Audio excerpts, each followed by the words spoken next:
CEO Kelvin Martinez stepped out of his office at exactly 1:15 a.m. He'd been staying late at work for months, ever since the company had started experiencing failed international deals.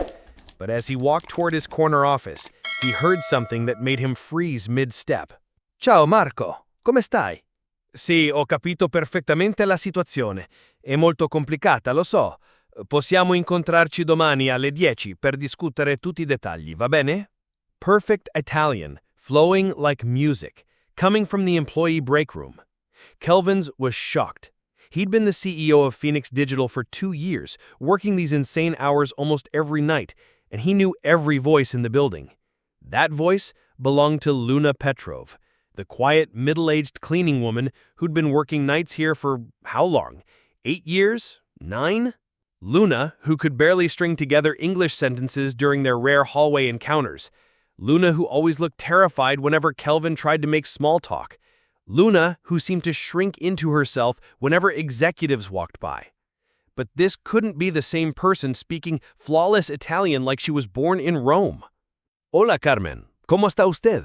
Claro que sí, entiendo perfectamente su situación. Es muy difícil cuando los niños están enfermos y usted tiene que trabajar. ¿Necesita que hable con el director de la escuela de su hijo? Now Spanish. Not textbook Spanish. Real, native-level Spanish with regional inflections Kelvin recognized from his college semester in Barcelona. Kelvin's coffee mug trembled in his hands. He crept closer to the break room, his heart pounding like he was about to witness a crime. Through the doorway, he could see Luna sitting at one of the small round tables, her graying hair pulled back in the same neat bun she wore every night, still dressed in her purple cleaning company uniform. Her phone was propped against a sugar dispenser, and she was cycling through video calls like some kind of international helpline operator. «Привет, Катя. Как дела?» «Да, я понимаю, что это очень трудная ситуация с документами. Не волнуйся, мы найдем решение». Russian. Fluent, emotional Russian. Then came Arabic. Kelvin couldn't understand the words, but he could hear the compassion in Luna's voice, the way she leaned forward toward the phone screen, the gentle way she spoke to whoever was on the other end. Then Portuguese, then what sounded like French. Kelvin felt like the world had tilted off its axis. This was impossible. This was the same woman who cleaned his office every night, who emptied his trash can, who had never spoken more than 10 words to him in broken English. Miss Petrov, Kelvin called softly, his voice barely above a whisper. The conversation stopped instantly. Chair legs scraped against linoleum, frantic rustling sounds. Luna appeared in the doorway like a deer caught in headlights, her weathered face flushed deep red with embarrassment and terror. "Mr. Martinez!" she gasped, her accent thick with panic. "Oh my God, I am so sorry. I know he's very late. I know I should not be making personal calls during work time. Please don't fire me. I need this job. My children, they—" "Luna," Kelvin interrupted gently, "were you just speaking Italian and Spanish and Russian?" Luna's shoulders hunched forward like she was trying to disappear into her uniform. She twisted her cleaning rag in her hands, wringing it like it might save her from this moment. Yes, Mr. Martinez. I help my friends, sometimes. My neighbors. They have problems. They don't speak English so good, so I help them make phone calls, doctor appointments, school meetings, government offices. I know I shouldn't do it during work, but they work day jobs, and I work nights, so this is only time we can—" "How many languages do you speak, Luna?" A long, painful silence. Luna stared at her worn sneakers like they might tell her what to say. "Some," she whispered. "How many, Luna?" "7," she said so quietly Kelvin almost didn't hear it, like she was confessing to stealing company secrets. Kelvin sat down hard in the nearest chair, feeling like someone had knocked the wind out of him. 7 languages. You speak 7 languages fluently, and you've been working here as a night cleaner for 8 years next month. 8 years. Kelvin's mind reeled. "Luna, why didn't you ever tell anyone about this? Why didn't you ever apply for other positions, translation work, international business, anything?" The question seemed to break something inside Luna. Her eyes filled with tears, and for the first time in 8 years of brief encounters, she looked directly at Kelvin. "You want to know why, Mr. Martinez? Really want to know?" Kelvin nodded. And then the floodgates opened. Luna's story poured out like water from a broken dam, 8 years of silence finally breaking. She had grown up in Moldova, one of the poorest countries in Europe. Her mother, Elena, had been a housekeeper for wealthy families from all over the world: Italian diplomats, Spanish businessmen, Russian oil executives, Arab investors, Portuguese traders, French consultants. My mama, she cleaned their houses, cooked their food, take care of their children. And I was always there, little girl sitting in kitchen, doing homework, listening. The Italian family, they speak to their children only in Italian. The Spanish businessman, he make calls to Madrid every night. The Russian executive, he shout at people in Moscow.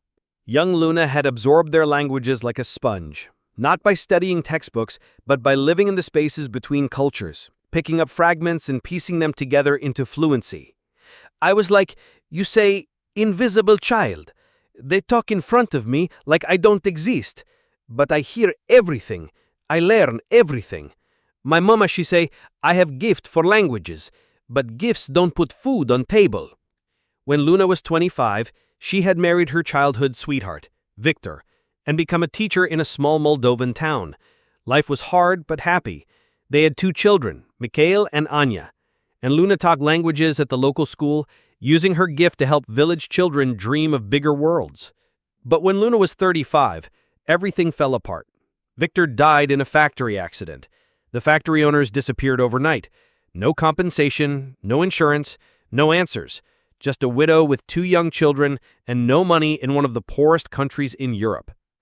My sister Vera, she was already in America for 5 years. She sent me plane tickets, say, come to America, start new life. I sell everything.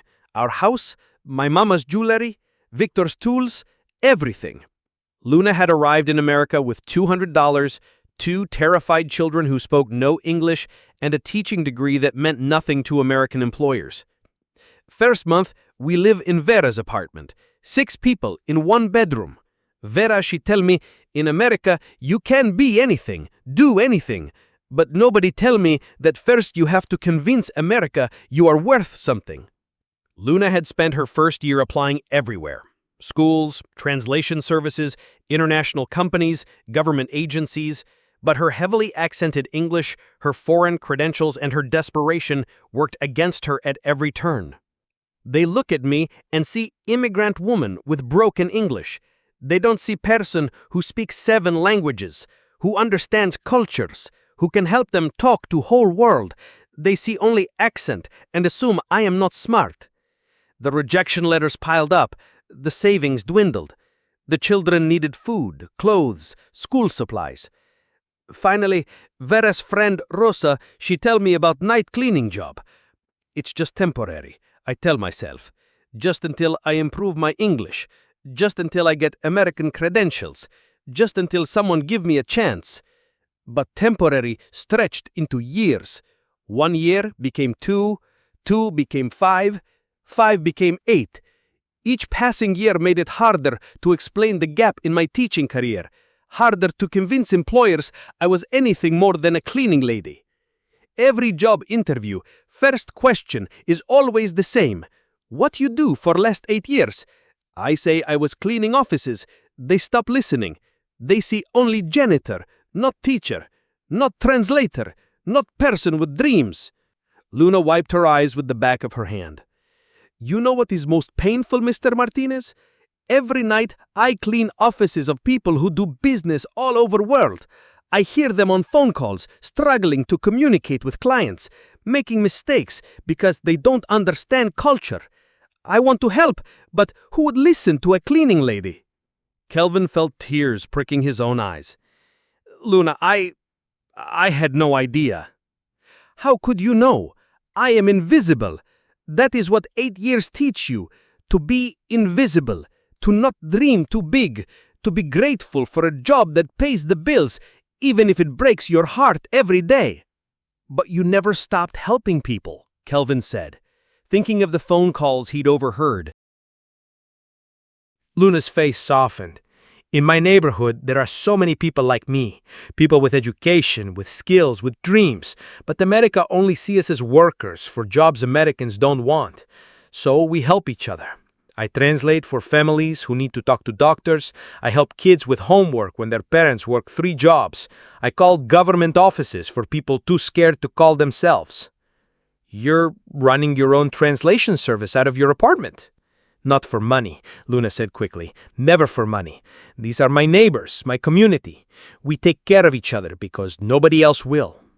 Kelvin went home that night but couldn't sleep. He paced his luxury penthouse apartment, thinking about Luna sitting in that break room at 1:15 a.m., using her incredible gift to help struggling families navigate American bureaucracy while earning minimum wage, scrubbing floors.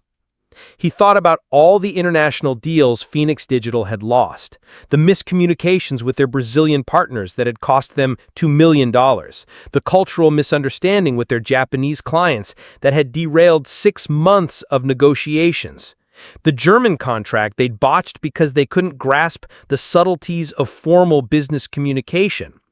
They'd been paying $300 an hour for translation services that often missed cultural nuances.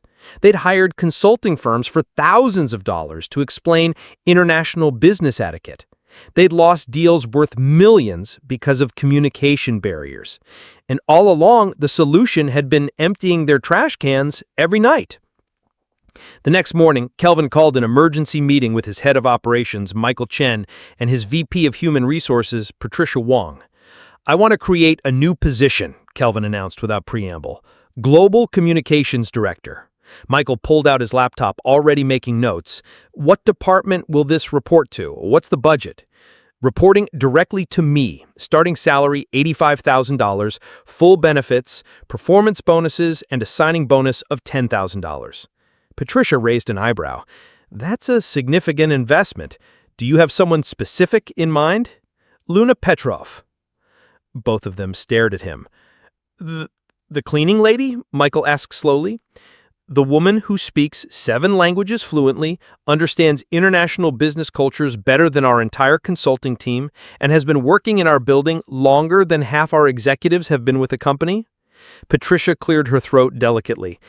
Kelvin, I understand the impulse to help, but we're talking about a major corporate position.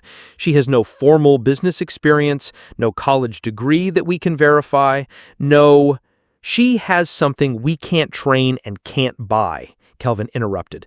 True multilingual fluency combined with deep cultural understanding. Do you know what we spent last quarter on translation errors alone? $400,000. How much we lost on the failed Brazilian partnership because we couldn't navigate their business culture? $2.3 million. Michael looked skeptical. But what if this backfires? What if she can't adapt to corporate life? What if other employees resent her rapid promotion? Then we'll deal with those challenges as they come. But I have a feeling about this, Michael, a strong feeling. That evening, Kelvin positioned himself in the lobby at 8:45 p.m., waiting for Luna to arrive for her night shift. When Luna walked through the revolving doors in her purple uniform, carrying her supplies, Kelvin's heart clenched at how small and tired she looked. Luna, could I speak with you for a moment? Luna's face immediately crumpled with worry. Mr. Martinez, please, I promise no more phone calls during work time. I know I was wrong last night. It won't happen again. Please don't fire me. My children, they depend on this job. Mikhail is starting college next year, and Anya, she needs... Luna, stop, Kelvin said gently. You're not in trouble. I have a proposition for you. I'd like to offer you a position as our Global Communications Director. The starting salary is $85,000 a year, with full benefits and a signing bonus of $10,000. Luna stared at him like he'd suddenly started speaking in an 8th language. The color drained from her face completely. I don't understand. What is Global Communications Director? Is this some kind of joke? It's not a joke, Luna. You'd be responsible for all our international communications, translation work, cultural consulting, helping us navigate business relationships with our global partners. You'd be the bridge between Phoenix Digital and the rest of the world. But Mr. Martinez, Luna's voice was barely a whisper, I clean floors. I empty garbage cans.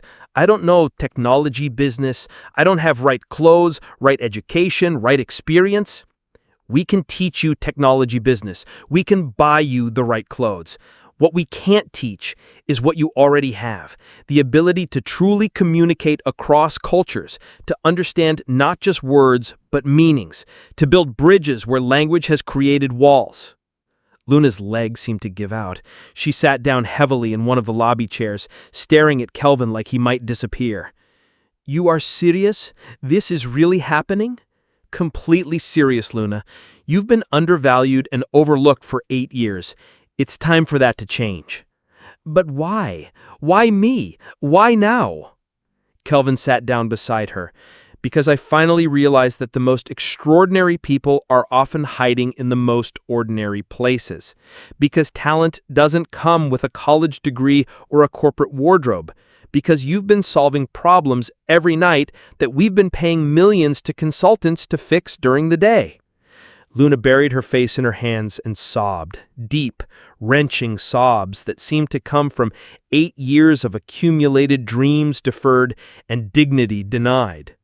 I can't believe this is real, she whispered through her tears. It's real, Luna. The question is, are you ready to try something new? Through her tears, Luna nodded. The transition was brutal. Luna's first day in her new office, a real office with windows and a door and her name on a placard, she sat at her desk and cried for 20 minutes. Not from sadness, but from the overwhelming reality that someone had finally seen her worth. But the corporate world wasn't ready for Luna. Some employees whispered behind her back in the hallways, diversity hire, they muttered. Affirmative action gone too far, others complained. A few long-term staff members openly questioned whether someone who couldn't speak proper English should be in a communications role.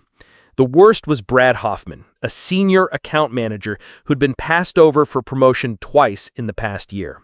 This is ridiculous, he said loudly during a department meeting Luna attended. I have an MBA from Northwestern and 10 years of experience, and I'm watching the cleaning lady get promoted over me. What's next? Are we going to make the cafeteria workers our CFO? The room went silent. Every eye turned to Luna, who was sitting at the conference table in her new business suit, still slightly too big because she'd been too overwhelmed to get it properly tailored. Luna stood up slowly, her voice steady, despite the tremor in her hands. Mr. Hoffman, you are right that experience matters. You have MBA, you have 10 years in this company, you have skills I don't have. But can I ask you something? Brad crossed his arms defensively. Sure. When Phoenix Digital lost Brazilian contract last year, what do you think went wrong? Poor negotiation strategy, probably. Bad timing, market conditions. Actually, Luna said quietly, I read the reports. The Brazilian company felt disrespected because our team jumped straight to contract terms without building relationship first. In Brazilian business culture, you must establish personal connection before discussing money. Our team thought they were being efficient. Brazilian team thought they were being rude. The room was dead silent. When Japanese clients canceled partnership in March, what do you think happened? Cultural differences, I guess. Our team gave presentations standing up, pointing at screens, speaking loudly. In Japanese business culture, this showed disrespect to senior executives. Also, we scheduled meeting during Golden Week holidays. This is like scheduling meeting during Christmas in America. Luna's voice grew stronger. I know these things not because I have MBA. I know because I live between cultures my whole life. I understand that business is not just about contracts and profits. It's about people. And people are different everywhere. Brad's face had gone from red to pale. I didn't realize. Mr. Hoffman, you have skills I need to learn.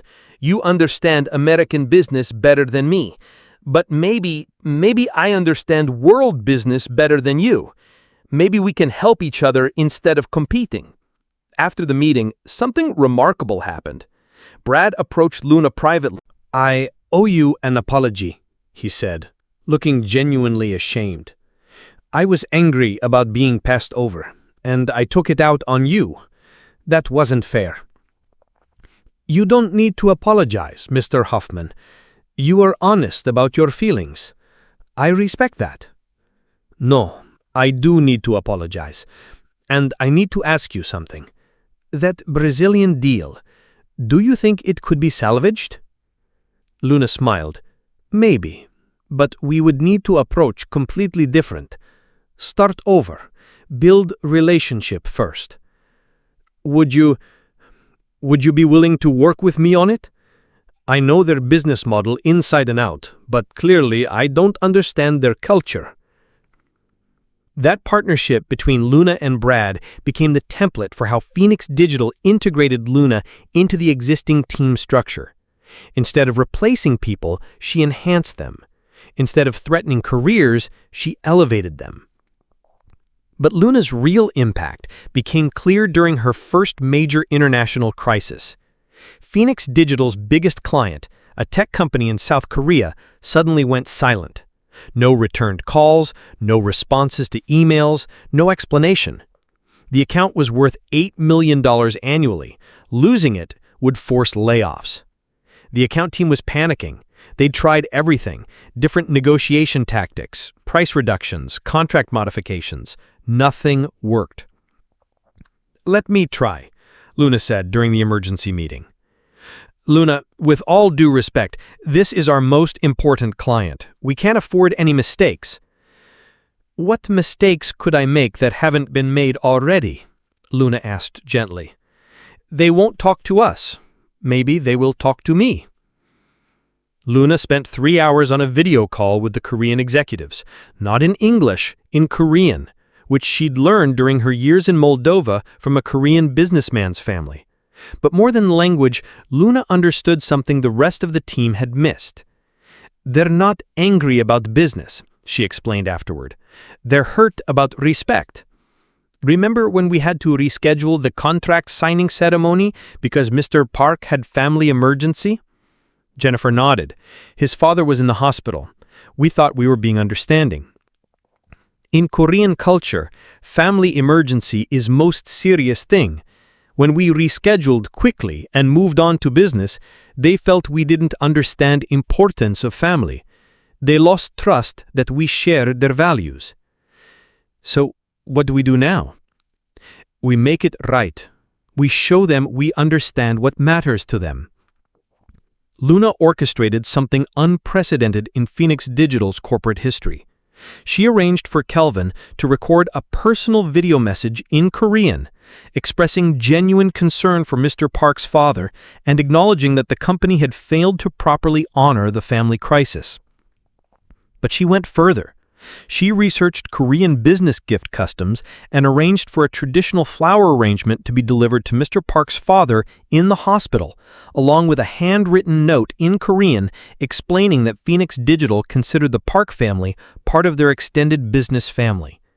The Korean executives were so moved by this gesture that they not only renewed their contract, but increased it by 40%. How did you know to do that? Kelvin asked in amazement. Because 8 years ago, when my husband died, nobody from any company he worked with came to funeral. Nobody sent flowers. Nobody acknowledged that he was person with family who loved him. I never forget how that felt. Word of Luna's success spread quickly through Phoenix Digital and beyond. Within 6 months, the company had recovered 3 lost international partnerships and secured 5 new ones. But Luna's biggest contribution wasn't to the bottom line. It was what happened next. Kelvin, I've been thinking about something. If you didn't know about my languages for 8 years, what else don't we know about our employees? What do you mean? In my neighborhood, in my cleaning job, I meet so many people with skills nobody sees. Parking lot attendant who was doctor in Syria. Cafeteria worker who was architect in El Salvador, security guard who was university professor in Ethiopia. What if there are people like this working at Phoenix Digital right now? That conversation led to the creation of Potential Unleashed, a comprehensive program to identify hidden talents within their existing workforce and throughout the broader community. Luna personally designed the interview process, understanding that traditional applications and interviews often failed to capture immigrant experiences and non-linear career paths. The results shocked everyone. Dmitry Volkov, who worked in their building's maintenance department, had been a software engineer in Ukraine before the war forced him to flee. His English was limited, but his coding skills were extraordinary. Sofia Guerrero, who cleaned the Phoenix Digital cafeteria, had been a nurse in Guatemala for 12 years before immigrating. She'd been unable to afford American certification. Hassan al-Rashid, their night security guard, had been a university mathematics professor in Iraq before the violence forced his family to flee. Chen Wei, who worked in their mailroom, had been a financial analyst in Hong Kong but had been unable to translate his credentials to American equivalents. Phoenix Digital began investing in these hidden talents. They paid for Dimitri's English classes and American coding certifications. They funded Sophia's nursing recertification process. They helped Hassan navigate the complex process of having his academic credentials recognized. They partnered Chen with their finance team to help him understand American business practices. But the discovery that made everyone cry happened during a potential unleashed interview with Maria Santos, a woman who worked part-time cleaning their research labs. "Tell us about your background, Maria," Luna said gently in Spanish, knowing that Maria was more comfortable in her native language. I don't think you'll be interested. I just clean equipment. I'm nobody important." "Everyone is important, Maria. Everyone has a story worth hearing." Slowly, Maria's story emerged. She had been a biomedical engineer in Venezuela, working on cutting-edge research for treating childhood cancers. When the political crisis destroyed the country's economy and research infrastructure, she had fled with her family to America. "I tried to continue my research here," she said, tears in her eyes. "But my degree isn't recognized. My published papers don't matter because they're in Spanish journals. My experience doesn't count because it wasn't in American labs." "What kind of research were you doing?" Kelvin asked, leaning forward intently. "Gene therapy for pediatric cancers. I was part of a team that developed a new treatment protocol that increased survival rates by 30%. The room went silent. Phoenix Digital's biotech division had been struggling for 2 years to develop exactly that kind of treatment protocol. "Maria," Kelvin said carefully, "would you be interested in consulting with our research team? Not as a cleaner, but as a scientist." Maria stared at him in disbelief. You would let me do science again?" 6 months later, Dr. Maria Santos, Phoenix Digital had helped her get her credentials properly recognized and transferred, was leading their most promising cancer research project. Her work was so groundbreaking that it attracted international attention and $50 million in research grants. But the real transformation happened to the company culture itself. Phoenix Digital employees began looking at each other differently. The quiet person in accounting might be a published poet. The maintenance worker might be an engineer. The receptionist might be a scientist. They started a monthly Hidden Stories lunch series where employees could share their backgrounds, their dreams, their unexpected talents. The cafeteria became a place where people spoke 6 different languages during lunch breaks, where stories of resilience and reinvention were shared over coffee. The program gained national attention when the Harvard Business Review published a case study titled "Mining Gold in Overlooked Places: How One Company Discovered a Fortune in Hidden Talent." But not everyone was happy about the changes. The backlash came to a head during a quarterly all-hands meeting when senior developer James Walsh, no relation to account director Jennifer Walsh, stood up during the Q&A session. "Look, I'm all for helping people, but I've been here for 12 years and I'm watching people get promoted over me just because they have a tragic backstory. I followed the rules. I got my degree, I worked my way up gradually, I played by the system. And now the system is changing to benefit people who didn't pay their dues the way I did. This isn't fair to those of us who did everything right." The auditorium went dead silent. You could hear people breathing. All eyes turned to Luna, who was sitting in the front row next to Kelvin. Luna stood up slowly, turning to face the crowd.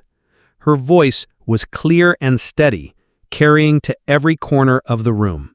James, you are absolutely right that fairness matters. And you are right that you have worked hard, followed rules, earned your position. I respect that. I respect you. She paused, looking around the room. But can I ask you something? When you started here 12 years ago, did anyone question whether you deserved your interview because of how you spoke English?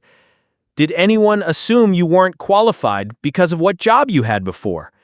Did anyone look at your name and make assumptions about your intelligence? James shifted uncomfortably but didn't answer. When you applied for promotions, did anyone ask you to prove that your American degree was legitimate? Did anyone make you explain gaps in your resume caused by war or poverty or having to start over in a new country with nothing? Her voice grew stronger. You say you played by the system, James, but the system was designed for people like you, people who speak English as first language, people who got education in schools the system recognizes, people who didn't have to rebuild their entire lives from zero. She looked directly at him. I'm not saying you didn't work hard. I'm not saying you don't deserve success. I'm saying that some people had to work twice as hard just to get the chance to show what they could do. The room was absolutely silent. You know what's not fair, James? 8 years I cleaned your office. 8 years I emptied your trash can. 8 years you walked past me in hallways without seeing me as anything more than janitor. Not because you are a bad person, but because the system taught you that cleaning lady couldn't possibly have anything valuable to offer. Luna's voice softened. Everyone promoted through potential unleashed earned their position by proving their skills, just like you did. We just finally got the opportunity to prove them. She looked around the auditorium. The question isn't whether it's fair to give opportunities to people who were overlooked. The question is whether it was fair that they were overlooked in the first place. James sat down, his face red, but after a moment he nodded slightly. After the meeting, something unexpected happened. James approached Luna in the lobby. I owe you an apology, he said, looking genuinely ashamed. I was angry about being passed over for promotion again, and I took it out on people who didn't deserve it. That wasn't right. You don't need to apologize, James. You were honest about your feelings. I understand frustration. No, I do need to apologize. And I need to ask you something. I've been thinking about what you said, about the system being designed for people like me. I never thought about it that way before. Luna smiled. Most people don't think about systems until systems don't work for them. I want to do better. I want to help make things more fair for everyone. Is there a way I can get involved with Potential Unleashed? That conversation led to James becoming one of the program's most dedicated volunteers, using his technical skills to help other employees navigate American workplace culture while learning about their diverse backgrounds and experiences. But the moment that made Kelvin cry happened 6 months later during the company's annual holiday party. He was walking through the decorated lobby when he heard multiple languages mixing together in joyful conversation. In one corner, Luna was teaching a group of employees basic Portuguese phrases while sharing stories about Brazilian culture. Near the windows, Dr. Maria Santos was explaining her cancer research to fascinated colleagues in both English and Spanish.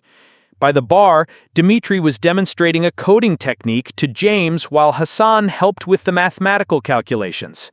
But what made Kelvin's eyes fill with tears was what he saw in the center of the room.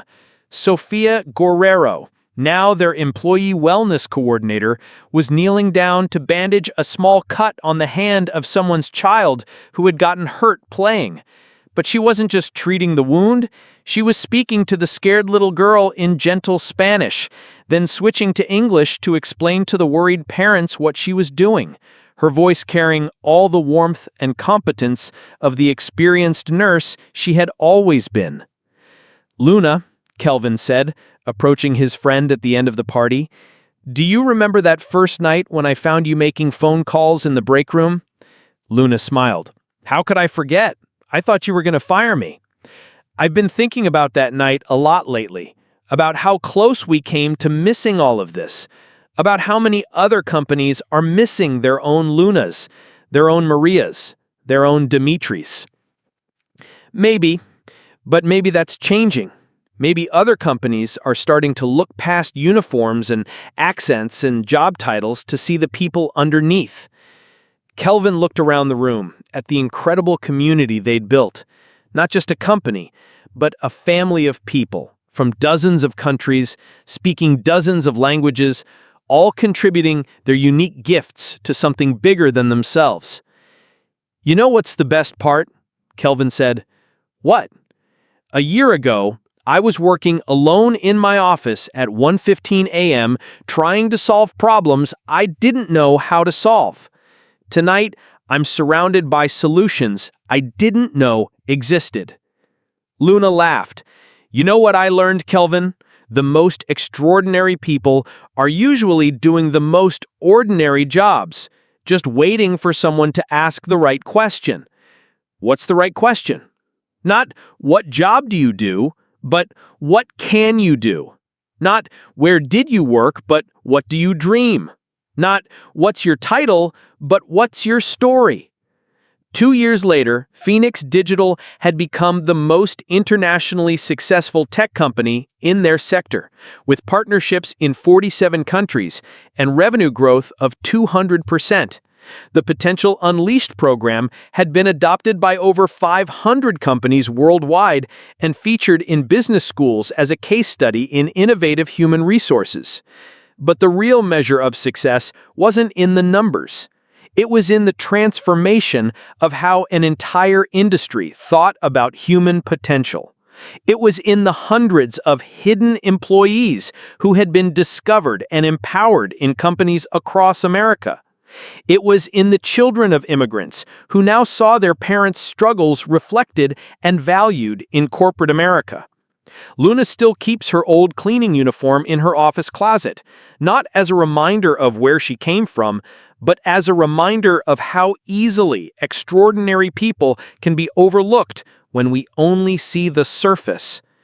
People think diversity is about meeting quotas or being politically correct, but real diversity is about opening your eyes to the incredible talent that was already there, waiting for someone to notice.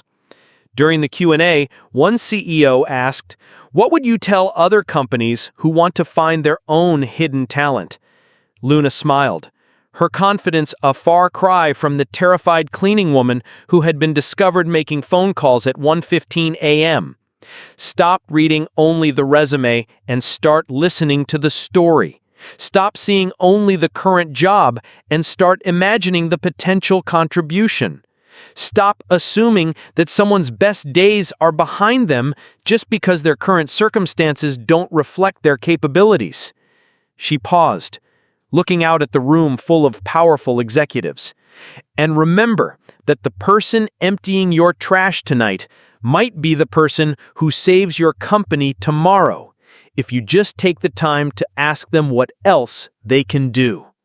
The company's mission statement, written by Luna herself and now hanging in the Phoenix Digital lobby, reads, "Talent speaks every language. Potential wears every uniform. Excellence comes from every corner of the world. We just have to listen." And in the end, that simple truth didn't just change individual careers or even one company's culture. It sparked a movement that revolutionized how American businesses think about human potential, proving that sometimes the most valuable resources are hiding in the most unexpected places.